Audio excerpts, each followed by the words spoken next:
Tu n'es pas observé, tu es enfermé dans une boucle. On vit comme si on était sur une scène, comme si une foule invisible observait chacun de nos gestes. Quand tu parles, tu te demandes « Est-ce que j'ai l'air con ?» Quand tu postes quelque chose, tu te dis « Qu'est-ce qu'ils vont en penser ?» Quand tu fais un choix différent, tu te dis encore « Ils vont me juger ». Mais la vérité, c'est que la plupart des gens ne pensent pas à toi. Ils pensent à eux, à leurs problèmes, à leurs peurs, à leur image. Tu crois être observé, mais chacun est trop occupé à survivre dans sa propre tête. Le regard des autres n'est jamais neutre. Il est toujours filtré. Quand quelqu'un te juge, ce n'est pas toi qui regarde, c'est sa vision du monde, ses peurs, ses frustrations, ses limites. Quelqu'un qui n'ose pas vivre te traitera d'inconscient. Quelqu'un qui a renoncé te dira que tu rêves trop. Quelqu'un qui a peur du changement te dira que tu fais une erreur. On te juge rarement pour ce que tu es, mais pour ce que les autres n'osent pas être. Le vrai piège n'est pas le regard des autres. Le vrai piège, c'est quand tu l'intègres, quand tu commences à te censurer avant même d'agir, quand tu modifies ton comportement pour éviter un jugement imaginaire, quand tu choisis ce qui est plutôt acceptable que ce qui est vrai. À ce moment-là, tu ne vis plus, tu t'adaptes. Et sans te rendre compte, tu deviens le gardien de ta propre prison. Le regard des autres ne te bloque pas,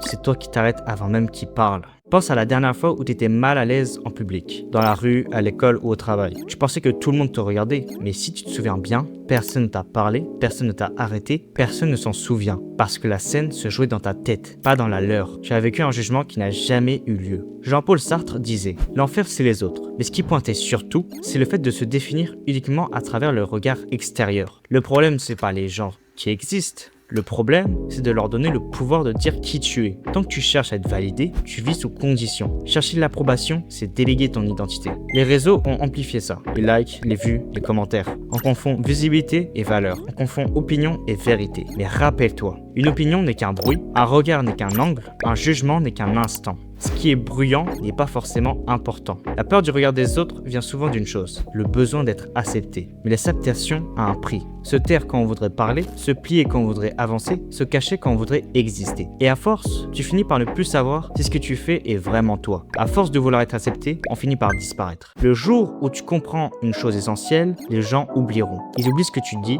ils oublient ce que tu fais, ils oublient même ce qu'ils ont pensé. Mais toi, tu vis avec ce que tu n'as pas osé faire. Les autres oublient vite, mais les regrets, eux, restent. La liberté ne vient pas quand les autres t'acceptent, elle vient quand leur regard n'est plus ton centre. Quand tu passes de « qu'est-ce qu'ils vont penser » à « est-ce que c'est juste pour moi ?» À ce moment-là, le regard des autres perd son pouvoir. Le regard des autres n'existe que tant que tu le regardes. Le regard des autres ne disparaît jamais totalement, mais il n'a pas de pouvoir que si tu en donnes. La vraie question n'est pas « que pense-t-il de moi ?» mais pourquoi leur regard compte plus que le mien. Parce qu'au fond, le regard qui te juge le plus sévèrement, ce n'est pas le leur, c'est le tien.